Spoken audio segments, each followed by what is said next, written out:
I will never forget the weight of that afternoon light, the way it fell in hard bars through the cottonwood leaves and striked the graveled drive like a warning no one could read until it was too late.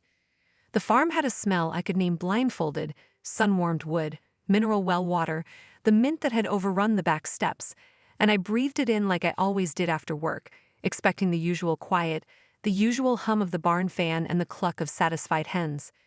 Instead, I heard a voice I didn't recognize say, "So the lot line runs to that hedgerow, correct?" Followed by the crisp tier of paper on a clipboard. The sound didn't belong here. Two strangers in pale golf shirts stood in the yard like they owned the sky. One of them, an older man with a realtor's smile and a sunburnt neck, wiped his palm on his cactus and stuck out his hand to me as if we were at a polite barbecue. "Beautiful property," he said, gaze sliding past me to the porch swing where Grandma and I used to shell peas until our fingers went raw and sweet. "Your parents said we could come by before closing." The word landed with a dull physical thud. Closing. It echoed like a metal door slamming somewhere in the house, reverberating down the old plaster halls, rattling the cupboards where Grandma kept her ball jars lined up like soldiers. Closing. It scraped the word home clean and replaced it with transaction. I don't remember what I said in response, something civil, because I was raised to be polite even in the middle of a fire, but my vision tunneled until all I could see was the realtor's clipboard. He had a map of the acreage, the pond circled in yellow highlighter like an amenity on a brochure, arrows drawn to the hayfield I mowed last summer when the tractor's choke stuck, and I had to wedge it with a clothespin. He had my grandmother's kitchen reduced to a bullet point. Original farmhouse with rustic charm. He had my life summarized in a few lines of square footage. The men wandered toward the barn with a confidence that made me nauseous. They picked at a strip of peeling paint, peered at the rafters, admired the old pulley system that had hoisted generations of hay bales and Christmas wreaths. They spoke in numbers, acres, gallons, years since last septic inspection, while I stood there counting something else, the breaths between the cracks in my chest. "My name is Madison Parker, I'm 27, and until a few months ago I would have told you, without a second thought, that my parents loved their daughters equally. I would have told you that families don't do this to each other, that the rules are simple. You protect the one who stayed, you honor the hands that did the work, you keep your promises to the dead. I believed that like I believed in the first frost and the return of the swallows. I grew up on this land. I learned to measure seasons by chores. Planting, weeding, canning, stacking wood so tight you could bounce a quarter off the face of it. When Grandma May's hands began to shake and her handwriting collapsed into soft waves, I took over signing the checks and labeling the freezer containers. I drove her to appointments, waited in rooms that smelled like antiseptic and lemon, pretended not to notice when she hid her pill bottle in the flower bin because she didn't want to be a burden. At night, when the house clicked inside and her breath turned thin as silk, I slept on the couch in the living room so she wouldn't wake alone. She said, more than once, "Maddie, this land will take care of you long after I'm gone." She said it like a benediction. She wrote it, too, in the will, the farm to Madison. Not my sister, Amber. Not my parents. Me. People will tell you that wills are just pieces of paper. The people who say that are always the ones who find a way to make those pieces burn. Amber visited twice a year, Christmas, her lashes frosted with mascara and sympathy. Grandma's birthday, a boomerang of a hug and a selfie cropped so tightly you couldn't see the oxygen tubing. She brought candles that smelled like designer rain and left with Tupperware she never returned. My parents called those appearances effort. They called my life what you're supposed to do when you live here anyway. They called Amber promise and me dependable, which was their polite word for convenient. But this was not a misunderstanding or a difference in values. This was a decision. My parents had taken the one thing Grandma could still give me, the one thing that matched the years I had already given, and turned it into a down payment for someone else's fantasy. They translated my inheritance into square footage in a neighborhood I'd never set foot in, and they hadn't even told me. Not a call, not a text, not a sticky note on the fridge. I dialed my mother because I needed the facts to be wrong. I needed her to laugh the way she did when I misread a recipe and put tablespoons of salt instead of teaspoons. Oh honey, no, that's not what happened. I needed a version of reality where strangers weren't measuring my front yard with their eyes. She answered on the fourth ring, voice bright with company. I could hear a television in the background, a canned audience laughing at a joke I missed. I told her about the men, about the word closing, and waited for the part where she'd say a thing I could live with. Instead, she took a tiny breath and said, in the tone she used when explaining the obvious, "Your sister needs this more. She's starting her life. You'll figure it out, Maddie, you always do." There it was. Not an apology, not a confession, an assessment. Amber needs. Madison figures it out. It was the family equation, spoken plain at last. I remember the sensation in my palms, as if I'd been carrying a heavy box for a long time and someone finally took it, only to drop it on my feet. I stared at the gouge in the porch post where Grandma used to hook her cane when she settled in to talk, and I thought of the nights she whispered, "Promise me you'll keep the lilacs. Your granddad planted those, the lilacs that swarmed the fence with their purple lungs every May." I imagined the men in the yard describing them as landscaping. My father didn't come on the line. He never does when there's a decision to defend. That was always my mother's job. She likes the sound of reason leaving her mouth. She likes to be the narrator. In her version of events, Amber is delicate, an orchid who can only survive in curated conditions, and I am a dandelion you can mow today and find again tomorrow, persistent to the point of rudeness. Orchids get greenhouses, dandelions get the boot. It isn't cruelty, she would say, it's allocation. Maybe that's the worst part. They had a story ready where I was the dependable plot device that frees the protagonist to shine. They dressed it in parental concern, buttoned it with that sentence, "You always do," and expected me to wear it. They expected me to swallow the conversion of love into math. We had X, Amber needed Y, so we used what was available, which happened to be your future, but you're resilient, so call it even. The men finished their tour and thanked me for being accommodating, as if I had a choice in the matter, as if courtesy were not the last thing a person clings to when the ground shifts.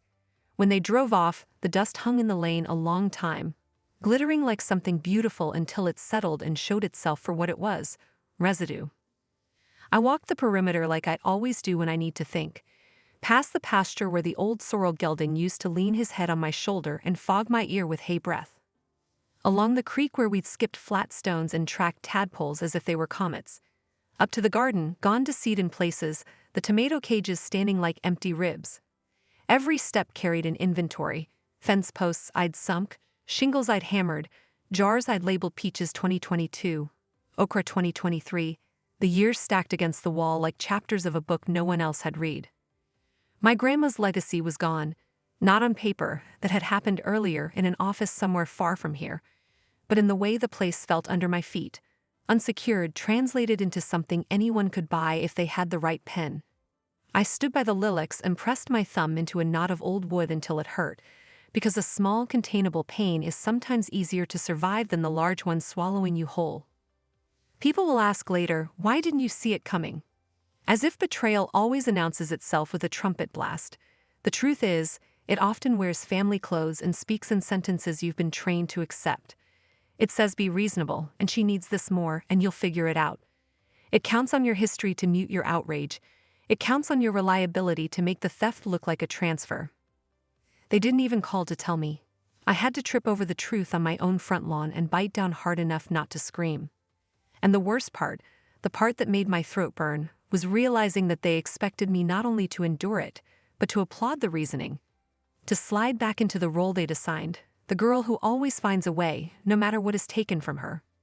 The sun went lower. The shadows lengthened into a lattice over the porch steps. Somewhere a mourning dove started up its low, repetitive song. I stood in the middle of a map that used to be my life, listening to a bird that can make sorrow sound ordinary, and understood, cleanly without ornament, what had happened. The people who should have guarded the gate had opened it, and they had done it with a steady hand. Anger arrives like a voltage spike, no tears, just a bright, mean current that makes your fingers buzz and your jaw ache from holding back the words that would scorch the air. I drove to my parents' place on muscle memory, steering through familiar intersections as if the car knew where to go. The house looked smaller than it had when I was a kid, or maybe it was just that I'd learned to measure people by the size of their choices. I didn't ring the bell, I walked in. They were at the kitchen island, my mother with a stemless glass of white wine, my father with the mail fanned out in neat piles like a front he could hide behind. Amber leaned against the counter in a sweatshirt that probably cost what I make in a week, twisting a lock of hair the way she always did when she sensed conflict coming and wanted to look harmless. I said the word sold and watched 3 different faces arrange themselves into 3 different stories. My mother shrugged first, Tiny practiced the gesture she used when a waiter forgot her dressing on the side. It made sense, she said, and the phrase clicked into place like a key rotating in the wrong lock. Sense, in our family dialect, meant convenient for Amber. My father looked at the granite, at a crumb he could brush away, at anything but me. We had an opportunity, he offered, soft, as though the opportunity were a delicate animal he was trying not to spook. Amber's eyes went wide, theatrical innocence. I didn't ask them to, she said, which was a half-truth dressed as absolution. The money's gone, I said, just to hear the terms out loud. My mother's mouth made a small O that wasn't surprise so much as impatience. I was slowing down the narrative. We put it to good use, she replied. AMS has a place with room to grow. Schools, parks, all of that. It's a smart investment. Does the smart investment pay her a salary? I asked. Amber flushed, then recovered. I'm working on something, she said, which translated to she has an idea and a Pinterest board.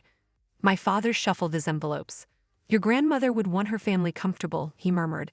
I felt something tilt inside me.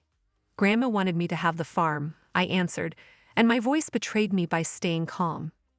What I remember best is the soundtrack of small noises, the clock's second hand, the hum of the refrigerator, the wet click of my mother setting down her glass, as if the room itself had to keep doing little ordinary things while something irreversible happened. My mother delivered the line like a verdict. Your sister needs this more. She's starting her life. You'll figure it out, Maddie, you always do. The word Neve landed like a fist wrapped in gauze. You'll figure it out was the ribbon. I didn't scream. I felt the kind of tremor that begins in the wrists and climbs, an aftershock with no earthquake to point to. I looked from face to face, as if I could find a seam to pry apart and climb through to a better version of the moment. There wasn't one. I walked out before my mouth did something my conscience would have to manage later. The door slammed and the house absorbed it. Houses built on a foundation of decisions like theirs always do. Anger has a half-life. It decays into something heavier, duller, the kind of weight you carry in your sternum. Nights fell into a sequence, lying on my back in the dark, the ceiling fan slicing the air into useless pieces, replaying the kitchen scene frame by frame. The words didn't change no matter how I spun them. People say time heals, but time needs help. I didn't give it any. I woke with a sore jaw and a list. Work absorbed me because it had edges, tasks that began and ended, hours I could trade for a number on a pay stub. I picked up doubles, took weekend shifts, agreed to the projects no one else wanted because they involved spreadsheets and long silences. I brought lunch in glass containers labeled with dates like I labeled jars. Arithmetic in Tupperware. I trimmed everything. Streaming services gone. The nice coffee ritualized into black drip at home. I sold the dresses I'd kept for occasions that never arrived, watched them leave in padded envelopes with tracking numbers, a parade of tiny, controlled goodbyes. I became a person who knew the exact price of milk at 3 different stores. Grief made me efficient and unpretty. I deleted my social apps for a month because photographs of other people's ordinary happiness, new puppies, new patios, new babies and new houses, felt like being sanded. When I caved and looked, there was Amber in her starter family neighborhood, a filtered sunbeam across her cheek, captioned fresh beginnings with a key emoji. My mother commented 4 hearts. My father added proud of you, kiddo. I scrolled through the carousel of rooms I hadn't paid for, but had paid for. Open plan kitchen, faux rustic shelves loaded with plants she wouldn't water, a little yard with a fence just tall enough to suggest privacy without granting it. I locked my phone and went back to budgeting. At home, silence gathered in corners. The farm had taught me that a body can work while the mind tallies. You can peel peaches and plan a life. I kept a ledger on legal paper because the ritual of numbers in blue ink steadied me. Income, rent, utilities, debt snowball, emergency fund. I learned to love the blunt certainty of subtraction. Every dollar put somewhere on purpose was a sentence in a language the world didn't get to edit. People tried to be kind, the way people do when they're inching along the edge of a story they don't want to fall into. That's awful, they said, then softened it with, but at least your sister is settled. As if theft could be reframed as a gift if the recipient smiled. A friend from work suggested a therapist. I wrote down 3 names and never called. The thought of explaining our family calculus to a stranger made me tired to the marrow. Instead, I drove out of town sometimes, out where the road unspools and you can pretend the horizon is a problem with an answer. I didn't go to the farm. I couldn't bear the risk of seeing new footprints on dirt I'd memorized. There were good minutes, not good days, just minutes that rose up unannounced. A laugh at something stupid, the neat click of a jar's ceiling as it cooled.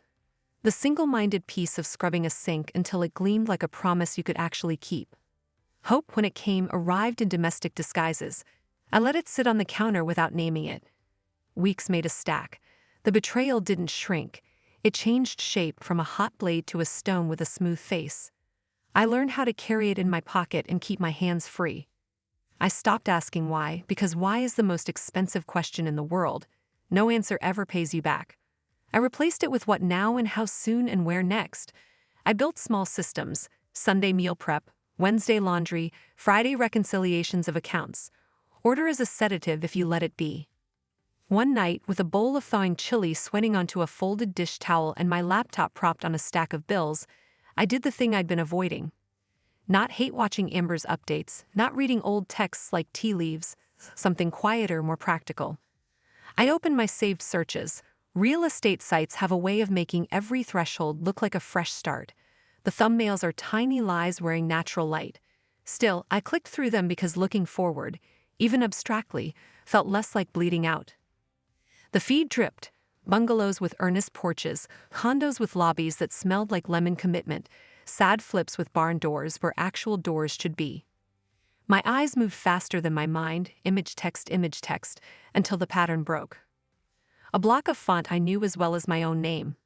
A street that belonged to the cartilage of my childhood. An address I could write without thinking even if you shook me awake. I clicked, and there it was in a grid of bright, deceitful photographs: my parents' house, posed and polished, a bowl of carefully staged lemons on the island where I'd stood to hear my life reinterpreted. The listing language was a chorus of cheerful euphemisms: well-loved, move-in ready, ideal for entertaining. The camera had stretched the rooms the way a smile stretches the truth. My bedroom, once, was now flex space. The backyard maple was mature shade. They had blurred out the house number in one shot, as if anonymity could alter the bones of a place. The date stamp said just listed, but the syndication lag told a truer story. It hadn't trumpeted to the world yet. It had slipped in quietly, the way all consequential decisions in our family traveled, low under the radar, so no one had to witness the moment of choice. I sat very still, because stillness keeps a thought from scattering. I imagined my mother approving the photos, my father signing lines with a pen that never skates. I imagined Amber liking it from her couch across town, adding a string of sparkles. I didn't feel vindicated. I didn't feel sad. Something more precise clicked into place, like finding the seam on a stubborn jar lid and feeling it give beneath your palm. They had no idea I tracked these feeds. No idea I kept watch the same way you watch a storm, respectful of its path, certain of your own shelter once you find it. No idea I had already drawn a hard line inside myself the day I left their kitchen, a line that said never again and meant it. They had no idea I was waiting. And absolutely no idea what, exactly, I was beginning to plan. There's a moment after the first shock calcifies, when grief wants to turn into ritual. Mine chose paperwork. I started with the simplest gate, the county clerk's website. A graceless portal, gray buttons, serif fonts, dates stacked like tombstones. I keyed in May Parker and parcel 18 to 14207, the number I'd memorized from every property tax bill that had ever landed in our mailbox wrapped in January's cold. The index returned a deed transfer recorded 6 weeks before the day I found strangers walking my fence line. Seller, estate of May L. Parker. Buyer, a limited liability company with a name that sounded like a shell's echo, Henjero Holdings, LLC. I clicked the PDF and watched a world contract to a series of boxes and signatures that pretended to be neutral. There it was, a line labeled personal representative, a scrawl where my name should have been a signature, Madison L. Parker, but the loops were too round, the L crossed with a flourish I've never used in my life. The M was hesitant where mine is decisive. The date sat in a tidy row of numerals I recognized instantly as my mother's hand. The notary seal pressed the page like a bruise. Commission number, expiration date, county. The notary name meant nothing to me. The witness? D. Kinkid. I'd never met a Kinkid. People believe signatures are magic, a person distilled to ink. But on paper, a forgery doesn't glow red. It behaves like everything else, quiet, bureaucratic, smug. I printed the file and laid it next to my passport and the title to my car. The dissonance wasn't loud, it was surgical. The middle initial, L, was wrong. I don't have one. We dropped it years ago when the DMV messed up the renewal and no one bothered to fix it. My parents knew that. They preferred the teddier version, the one that fit monogrammed towels. Timelines matter. I built one with mechanical pencil on a legal pad because graphite feels like truth when ink feels too final. Date of grandma's death. Date of probate opening. Date of letters of administration, my letters, because grandma named me executor. The day my father took my mother to sign something at the lawyer's while I covered a last-minute shift. The week my sister posted a photo of a champagne cork flying into a vaulted ceiling. The morning I found a lockbox threaded through our doorknob like a steel necklace no one asked permission to clasp. I went to the courthouse because screens filter out the smell of what's real. The records room breathed dust and toner. A woman with a crocheted cardigan pointed me to a terminal, then to a drawer where the original deed copies slept under manila jackets. I asked to see the notary book, the ledger where every stamped moment should have been entered with names, IDs, thumbprints, or at least a driver's license number. The notary on file was from a UPS store 2 towns over. The entry for the date on my deed? 2 shipping receipts and a passport renewal, then a gap, then an entry for D. Kinkid, no ID listed, signature that matched a witness on the deed like an echo. The Madison line was empty. The clerk made a sound that wasn't sympathy so much as recognition. It happens, she said, like weather. Neighbors hold more data than deeds. I spoke to Mr. Carter, who has lived down the road long enough to have opinions about every fence built within 5 miles. He remembered a black SUV idling by our mailbox 3 mornings in a row. He remembered a woman in a pencil skirt and a man with a tape measure walking the perimeter. Professionals, he said, the last word salted. He remembered my father's hand slicing the air when Mr. Carter asked what was going on. Family business, Dad said, the phrase that seals mouths. Mrs. Romero across the creek told me she heard my mother on the phone in the garden, voices bounce off water, saying, "We can't delay. The offer will evaporate." The next day a contractor's van appeared to check something about the foundation. I had never seen the man before. He waved at her with the casualness of someone who believed his presence was legitimate. Mrs. Romero thought I knew.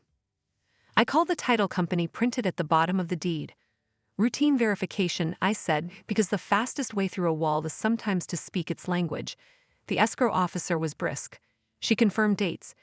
She confirmed disbursement to an account titled Parker Family Trust, a trust I'd never heard of, formed 3 months after Grandma's funeral. Trustees, Michael and Elaine Parker. I asked who signed the seller's affidavit. She paused.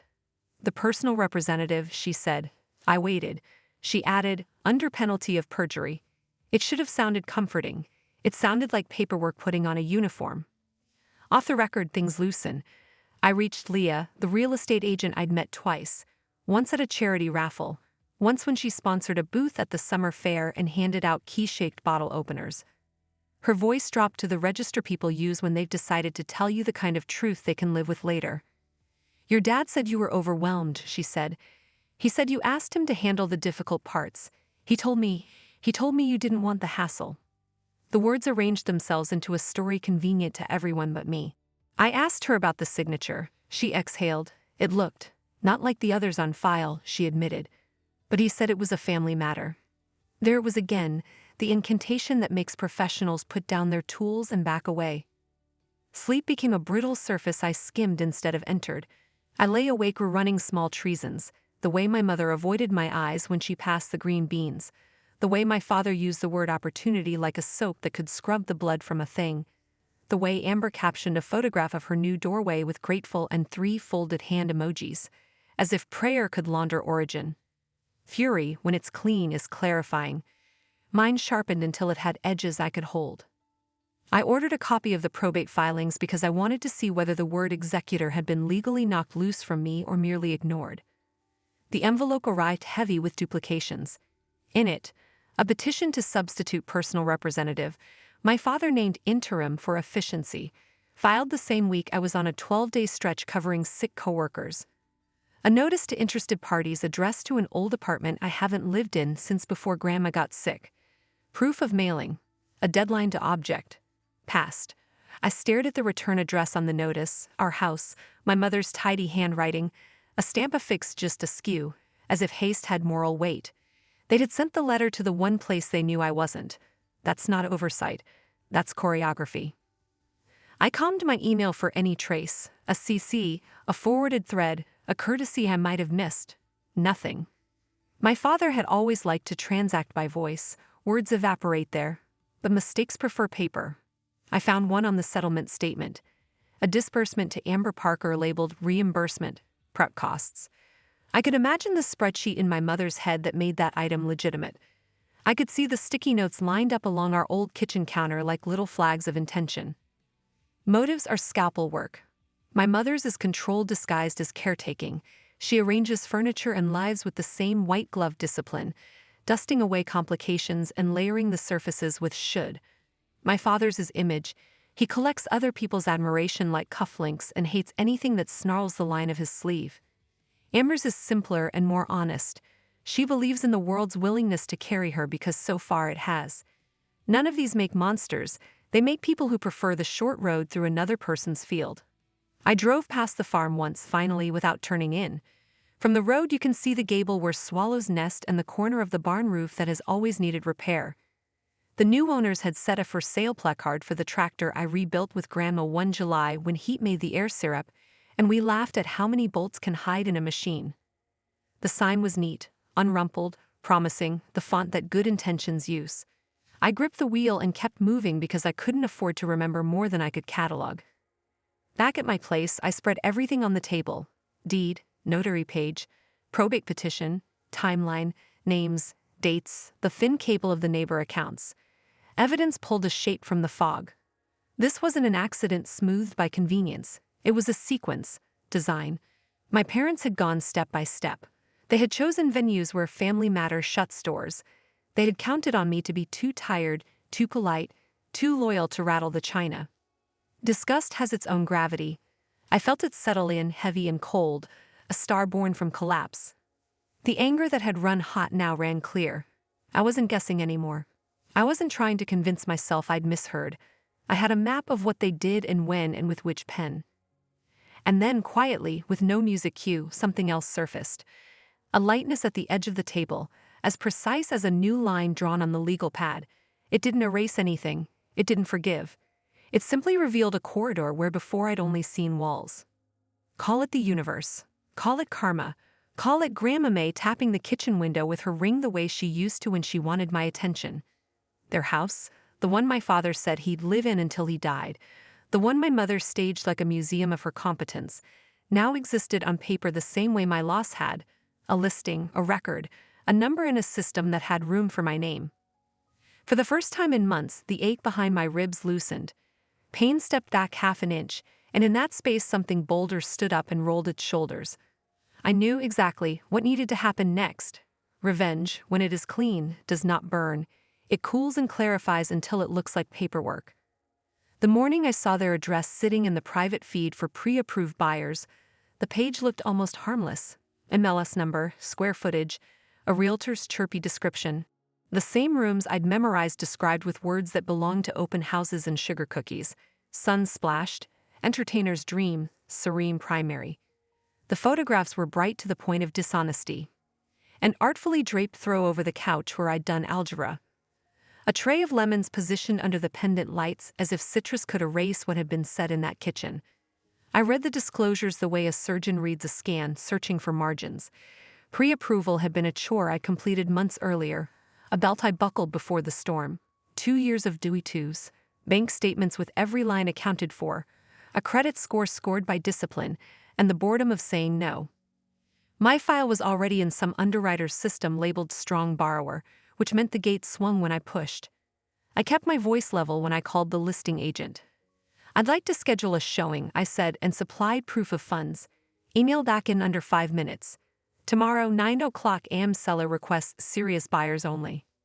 I arrived early because arriving early gives you time to hear a house breathe. The lockbox blinked its little green permission, and the key turned without hesitation, as if the door had been waiting for my hand to find it. Inside, the air held that staged, inoffensive smell, cleaner and something vanilla, designed to stand in for a history deodorized. I walked the route my body still knew. Left to the kitchen, 2 steps down into the sunken living room, hands sliding along the banister that has always creaked at the fourth spindle. The kitchen island had been buffed to a sheen that made it look like an apology. Cabinets white now, hardware black, a backsplash installed where there used to be a greasy map of family dinners. I could still see the ghost of the angle where I had heard "You'll figure it out, Maddie." I opened drawers out of reflex, inventorying what stays: soft close slides, sectioned cutlery dividers, space that might as well have been labeled for a better daughter. The refrigerator was spotless, emptied of magnets and lists, the kind of blank that tries to persuade you nothing hard has happened here. Sun struck the sink and ricocheted onto the lemons, and the brightness felt theatrical, like a spotlight turned a notch too high. In the living room, the pictures were gone, but the nails had left pinprick constellations only the wall painter hadn't quite erased. I stood where the gallery of our managed smiles used to hang and watched dust move in the light, those tiny, drifting proofs that nothing in a room is still no matter how hard you scrub. The carpet had been replaced with engineered wood, plank after plank of pretend permanence. I remembered kneeling on the original carpet to find a contact lens with Amber, her fury over a lost circle of plastic grand enough to remake the weather of a day. I let that memory pass without touching it. I climbed the stairs slowly, counting as I always had without meaning to: 8, pivot, 7, and looked at the landing where Amber had once shoved me for using her hairbrush. The paint was fresh, the gouge patched, the erasure neat. In my old bedroom, he'd staged a desk with a fake fern and a notebook turned to a blank page as if ambition itself were for sale. The closet held 2 wire hangers that chimed dully against each other when the door settled. Even a house performs after rehearsal. It knew to shift back into stillness as soon as I let the door go. Decision did not arrive with drama, it was a switch quietly flipped. I held the railing at the top of the stairs and found the sentence that would anchor everything that followed: I will buy this house. Not to collect a trophy. Not to live inside a museum of my injuries. Not to produce an anecdote for the kind of friend who enjoys the taste of other people's vengeance. I would buy it because it was the only lever left that matched the weight of what they had taken, because it was the one object in their universe that revealed the coordinates of their values, because abstract justice had not answered and a deed might. Mechanics next. I called my lender from the driveway while the morning still had its clean edge. Cash, I said. I'll wire. No financing contingency. He cleared his throat like a man who had something to say and decided against saying it. You're in an excellent position, he replied, the industry's blessing for a person who was already bold for the number at the bottom of her balance sheet. I texted the agent, offer coming today. Above asking, 7-day inspection, seller to make no repairs, close in 24 days if title is clean. Then I went home and assembled the proof of funds, the bank letters, the wire instructions, the earnest money check photographed with a date that promised I was not playing. Revenge wants appetite. Purchase demands appetite control. I kept to business. I reviewed the preliminary title report with a red pen, circling easements and recording dates, verifying that no liens had attached since the last refinance. I read the HOA documents even though I knew them already, the way you reread a contract with a person to see which clauses you'd failed to enforce. I initialed and signed until my name reduced itself to glyphs and my hand cramped into a claw. I gave the offer teeth, escalation clause capped in a place that would hurt but not maim, appraisal gap waived because my numbers were numbers, not wishes. I told my agent to deliver with no love letter, no personal appeal. The math would be the entire argument. They accepted within 12 hours. Either my mother's taste for speed had remained intact or their calculus had. A clean offer, a short runway, no questions. The escrow opened and the process that usually feels like slog suddenly felt like glide. The inspector arrived with a tool belt and a flashlight and professional indifference. He noted hairline cracks and clean filters and one GFCI outlet that had given up on the concept of safety. I initialed again, my pen steady. The HOA resale certificate came back with the same petty regulations I remembered: no flags except on designated holidays, no grills on balconies that don't exist. I smiled at the pointlessness, bureaucracy as personality. The wire went out in 2 tranches, my savings, a stack built by the arithmetic of saying no, and a small bridge loan secured against investments I hadn't touched because touching them means asking what you can never unask: how much of yourself costs how much. The bank manager signed off in a room with the color of neutral and the sound of quiet music engineered to ease signatures from hands. I watched six figures evaporate into the system, and for once, the vanishing felt like placement instead of loss. We closed on a Friday. The signing took place at a glossy conference table under a framed photograph of a lighthouse, safety commodified. The closer used a pen that made a satisfying, expensive line. I checked each page, not because I distrusted the stack, but because I had learned that ceremony without attention is just theater. When she slid the final document toward me, grant deed, I paused. Names, seller, buyer, lines straight as rails, seal raised like a topography you can feel. I signed and it was done. 24 days from offer to ownership, as if the universe had been practicing the steps while I slept. Day 25 belonged to law. I printed the notice to quit on bright white paper, the kind that accepts ink without feathering, and filled it in with my most legible hand. 30 days from service. I attached the required addenda because clean process is its own kind of armor.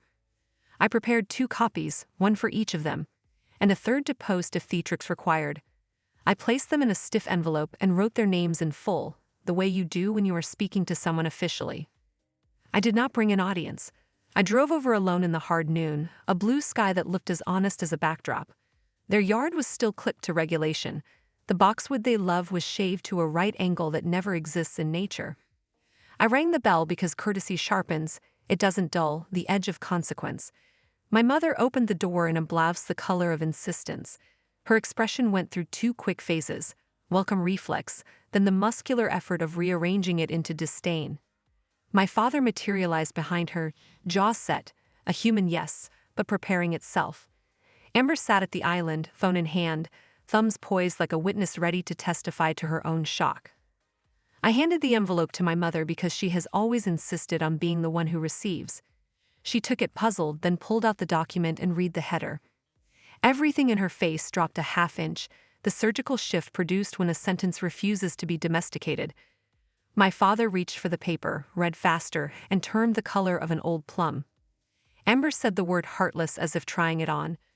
I didn't raise my voice. I didn't offer my history as an exhibit because history had been dismissed when it mattered. I kept it to one sentence because one sentence, well aimed, can move a building. You sold my future, I said, steady enough to put a glass of water on. Now I'm reclaiming my peace. My mother made a sound that wasn't language. My father began to list mythical attorneys as if summoning them by name could turn law into fog. Amber, casting around for an angle, tried jealous, a word that has served her in lesser disputes. A universal salvage she believes can unstick any situation made sticky by accountability. I let them speak into the room until the room felt full, and then I pointed to the line that mattered, 30 days. The statute does not care about volume or vocabulary. It cares about calendars. I posted the duplicate notice on the door because service requires proof, and tape over wood makes a satisfying, declarative sound. I photographed it with the date and time visible on my phone because evidence is an ally that never needs to be convinced later. My hands did not shake. The adrenaline that had once powered anger now powered precision. I checked off each box in my head, served, posted, documented, like steps on a recipe that ends with a cake that refuses to fall. They kept talking, threat, plea, revisionist history cycling like a broken slideshow, but they were speaking to someone who had already chosen the language of outcome. I stepped back off the porch and felt the threshold rise behind me, not to bar my return but to make clear which side of it I was on. The sky remained its indifferent blue. A delivery truck rolled past with a squeal that sounded like punctuation. I folded my copy of the notice into my bag, a clean rectangle of paper carrying the exact weight of consequence. 30 days. 30 days for them to wrap dishes and narratives. 30 days for throw pillows to discover they do not comfort on command. 30 days for the mirror to show them a version of themselves unsoftened by my reliability. 30 days for the arithmetic to compute in a language they cannot cajole. I didn't look back when I reached the sidewalk. I didn't need to. The law, brief and unadorned, was affixed to their front door in black letters greater than sentiment. They had their calendar. I had my quiet. And nothing left to say would change either. They left on day 29 with the kind of careful hurry people reserve for hospitals and courtrooms. The morning was an imposter, mild, forgiving, the sky the exact blue of laundry soap, while the driveway staged a more honest scene. A rented truck with the company name scabbed off, its back yawning open like a mouth that had learned to swallow fragile things. I parked across the street under the maple that drops helicopters every spring and watched through the windshield, fingers loosely hooked around a paper cup of coffee that had cooled into something medicinal. They carried out their belongings in small, curated fragments of identity: the boxwood wreath, still green in its plastic shroud, the crystal bowl my mother used to fill with oranges when guests came, as if abundance were a centerpiece you could set down and remove at will, a garment bag with my father's suit shoulders shrugging against gravity.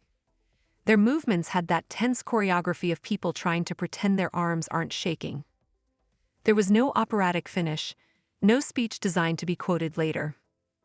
My mother kept her chin lifted in that way she believes passes for dignity, but the effort made her look like someone balancing a book she hadn't read. My father wore a cap he hates because a cap gives a man something to pull down when he doesn't want to answer questions. Amber hovered, phone in hand, documenting the logistics of departure instead of its meaning, pausing only to tug a carry-on over the bump of the threshold with a noise like a small protest. I recognized the suitcases from vacations that had been posed into happiness. I didn't wave. I didn't get out.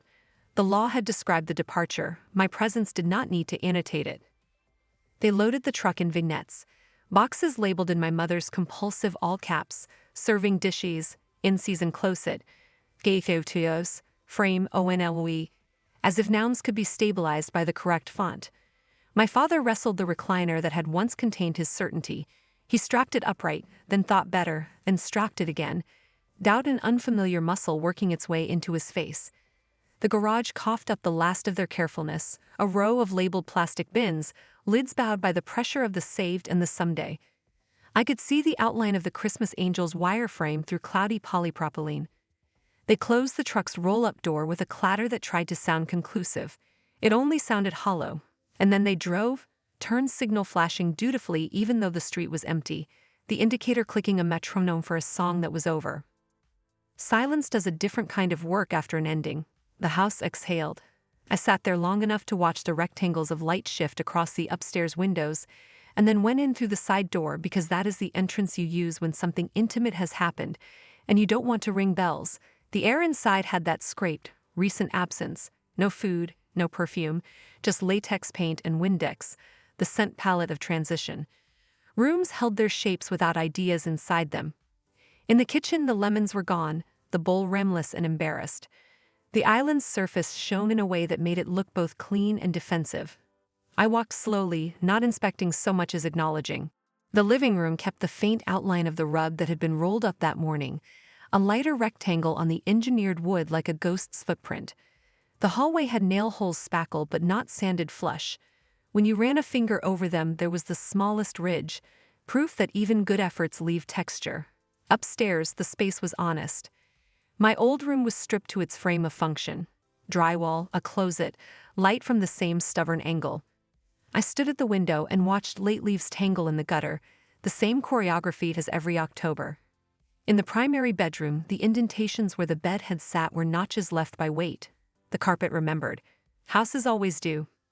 2 weeks later, the letter came like a bird that had lost its flock and found the right roof by accident and design. The envelope was cream, the kind you buy in a pack of 10 for thank you notes you mean to send. My name on the front was inked in a hand I would have recognized blindfolded on a night with no moon, spidery and stubborn, each letter leaning into the next as if companionship could be enforced between strokes. The postmark was old enough to feel like a riddle. 6 months before Grandma May died. I carried it to the kitchen and set it on the island. The blade of the letter opener slid under the flap. The paper gave with a whisper like a secret deciding it was ready. Inside, one folded note, the lines of the paper faint as breath. She had written it in the late afternoon, and I could tell by the angle of the words. Her hand always steadied when the sun warmed the porch. The ink had bled in 2 places, not from tears but from holding the pen a second too long above a word while she searched for its truest version. Maddie, you are the strongest soul I've ever known. If your parents ever fail you, remember this. Your worth does not come from what they gave you, but from what you build on your own. This farm is yours because you earned it. Don't let anyone take your future from you. Grandma, no legalism, no references to codicils or clauses. She had already done the paperwork elsewhere. This was different. This was a ledger of belief, settled in ink. Grief doesn't always arrive as ache. Sometimes it floods you with clarity so quickly you have to hold the counter with 2 hands. I read it twice more and then set it beside the sink where sun pooled in a soft rectangle the color of old honey. Tears came, not keening, not dramatic, just an honest overflow, the body making room for something it had been carrying braced. The letter did not turn my parents into versions I could reconcile. It did not refund anything. It did something rarer. It returned me to myself without asking for evidence. The lever I had pulled, the purchase, the notice, the 30 days, shifted in my mind from revenge to restoration. The act had never been meant to make them hurt the way I had hurt. Pain parody is a myth with terrible interest. The act had been to reclaim a line inside me that their choices had smudged. In the days that followed, I learned what it means to inhabit a house without opposition. It isn't glee. It isn't triumph shouted into empty rooms. It is quieter and heavier and better. It is putting the letter in a frame, not as a trophy but as a compass, and hanging it in the kitchen where the morning hits first. It is choosing a paint color with more patience than taste and rolling it onto the walls until the room's resonance drops a key to match your voice. It is oiling the hinges because protest is no longer part of the door's job. It is clearing the pantry of performative ingredients and lining the shelves with what you will actually eat, labeled in your hand, not your mother's. It is installing a hook by the back door for the work coat you use when you garden, not the coat you would wear if someone were watching. I kept a small ritual that is mine alone.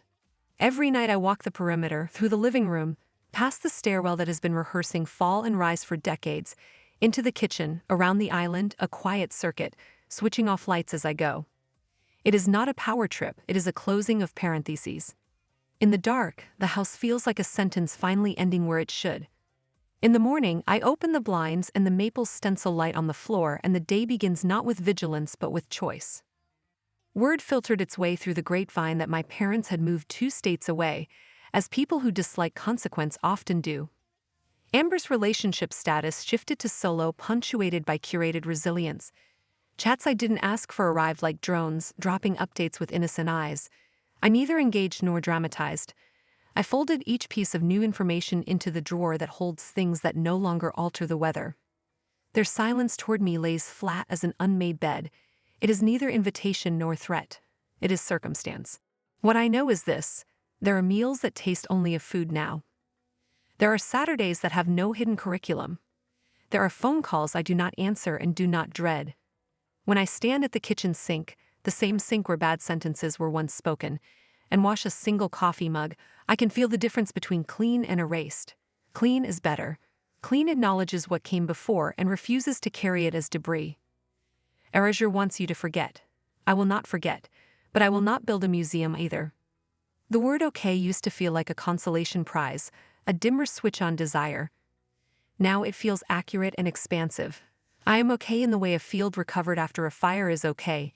Char patterns still visible if you know where to look, soil darker, certain seeds awakened by the burn. Justice has been a loud word in my mouth. Now it sits back and lets order and respect speak. Not the performative respect my mother curated, but the kind that grows from aligned action. The deed has my name on it because I wrote checks and initial pages and stood where I needed to stand. The letter has my name because someone who knew the shape of my life before I did recognize the curve of my backbone and blessed it. Sometimes walking down the hallway at night, I catch my reflection in the dark glass and startle, that split second where the human shape on the other side of the frame looks like an intruder. I always recognize myself a heartbeat later. That recognition is the triumph.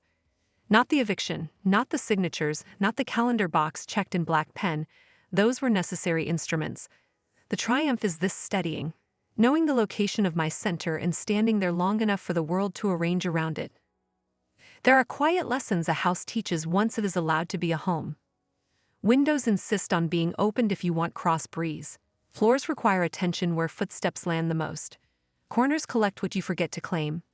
The days collect themselves into something resembling a life, not because anyone gifted it to me, but because I assemble it, meal by meal, bill by bill, laugh by laugh that arrives like a bird and decides to stay. I have stopped waiting for the other shoe because I own all the shoes in this house. They sit where I set them. And when I misplace one, I find it by retracing my own steps, not someone else's story. The letter hangs where I can see it when I reach for a glass. The ink has settled into the paper, dark and sure, the way truth does when it is no longer trying to persuade. I do not read it every day. I do not need to. Its content has been metabolized into the way I hold my shoulders and the way I lock the door at night and the way I unlock it in the morning without hesitation. Sometimes the family you lose is the peace you gain is not a slogan. It is an architectural principle. It has weight and angle. It holds. And here, in the measured quiet of rooms that answer only to the present tense, I'm exactly that simple, that complicated word. Okay. Not because anything was returned to me, but because I returned to myself and decided to stay.